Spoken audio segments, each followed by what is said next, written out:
بسم اللہ الرحمن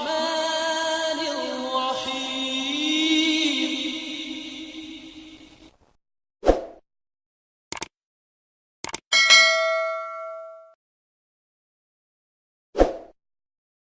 خدا خلیفہ بناتا ہے، لیکن اس بات کو کس طرح ہم ایک عام انسان کو یا کسی عیسائی کو سمجھا سکتے ہیں کہ بظاہر کچھ لوگ بیٹھ کے انتخاب کر رہے ہوتے ہیں، لیکن خدا تعالیٰ کی جو تائید ہے وہ اس کے پس پردہ جو ہے وہ کام کر رہی ہوتی ہے، خدا تعالیٰ کی تقدیر۔ تو اس حوالے سے ان کا سوال ہے کہ کس طرح ایک عام انسان کو اس بارے میں ہم سمجھا سکتے ہیں۔ جیسا کہ میں نے ذکر کیا کہ علامات اس بات کے شاہد ہوتے ہیں کہ واقعی کسی کو اللہ تعالیٰ نے منتخب کیا ہے، اگرچہ ووٹ آدمی ڈالتا ہے، عیسائی ہوں یا دوسرے ہوں۔ عیسائیوں کو تو یہ کہنے کا حق ہی نہیں بنتا، اس واسطے کہ ان کے اندر تو ابھی وہ پوپ کا سلسلہ جاری ہے، اور حضرت خلیفۃ المسیح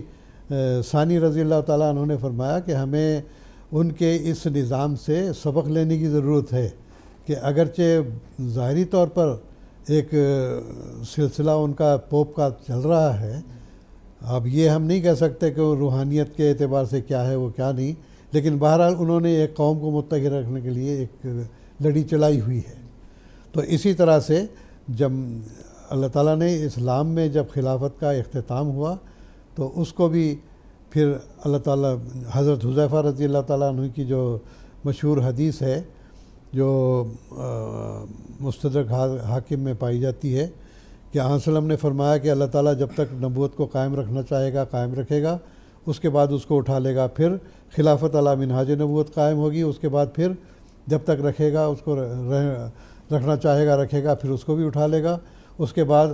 ملک آزن کاٹنے والی بادشاہت آئے گی، لڑائی جھگڑے فساد والی بادشاہت، پھر اس کے بعد ملکن جبری حکومتیں قائم ہو جائیں گی، پھر اس کے بعد آپ نے فرمایا ثم تکون الخلافت علی منہاج النبوت، اس کے بعد پھر اللہ تعالیٰ منہاج نبوت پر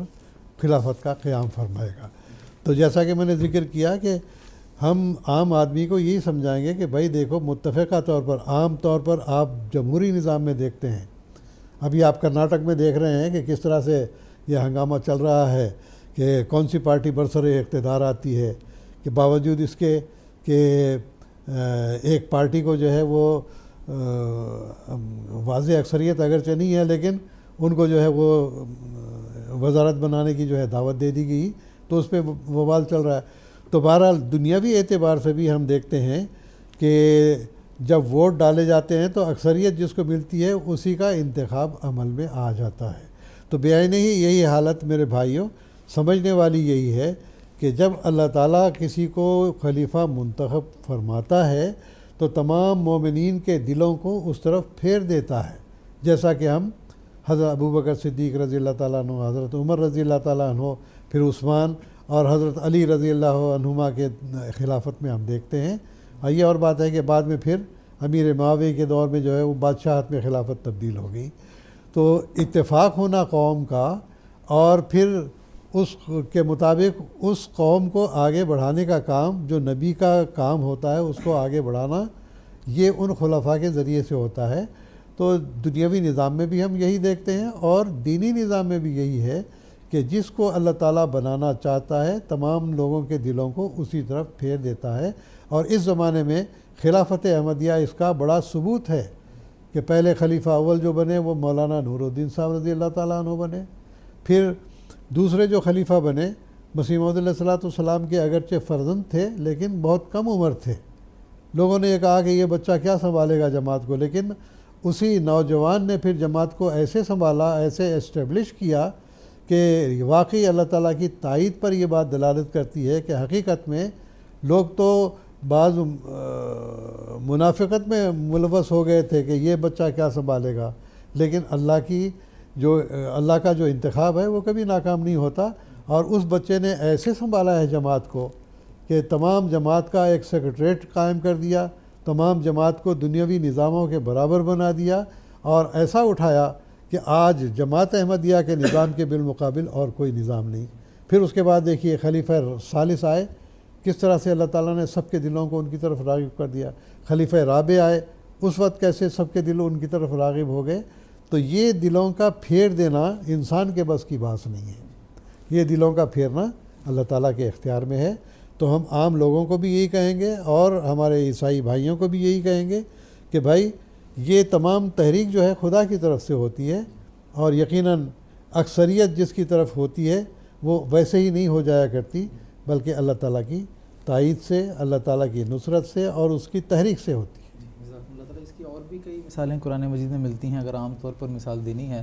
کہ جس طرح ایک کسان ہے، بظاہر ہم دیکھتے ہیں کہ وہ زمین پر محنت کرتا ہے، زمین کو ہموار کرتا ہے، بیج بوتا ہے، پانی ڈالتا ہے، لیکن قرآن مجید میں اللہ تعالیٰ نے کہا ہے کہ وہ ہم ہیں جو اگاتے ہیں زمین سے۔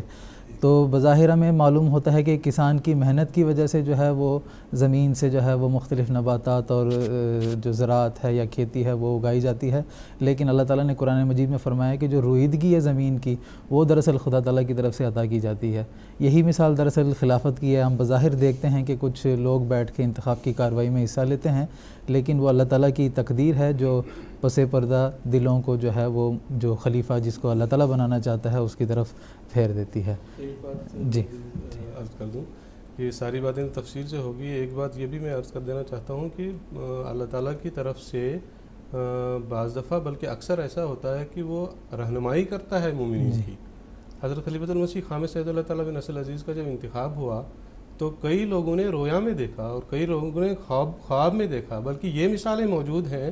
کہ بعض کے ذہن میں مسرور لفظ ڈالا گیا، جبکہ وہ جانتے بھی نہیں تھے کہ مرزا مسرور احمد نام کے کوئی وجود دنیا میں موجود ہے، لیکن جب حضرت خلیفۃ المسیح خامس سید اللہ تعالیٰ بن نصر العزیز خلیفہ بنے اور اناؤنسمنٹ ہوئی تو اس وقت ان کو یہ سمجھ آ گئی کہ اللہ تعالیٰ کی طرف سے ہمیں پہلے سے رہنمائی ہوئی۔ تو اس طرح بھی اللہ تعالیٰ اپنی رہنمائی جو ہے وہ لوگوں تک پہنچا۔ بالکل جی۔ تو عام جس طرح کہ آپ نے پوچھا ہے لوگوں کو سمجھانے کے لیے مختلف مثالیں ہیں، انسان کی پیدائش بھی ہے، بلکہ کہ میاں بیوی ہوتے ہیں، ان کے آپس میں ملنے کے نتیجے میں بچہ پیدا ہوتا ہے، لیکن اللہ تعالیٰ نے یہ دعویٰ کیا ہے کہ وہ ہم ہیں جو انسان کو پیدا کرنے والے ہیں۔ جی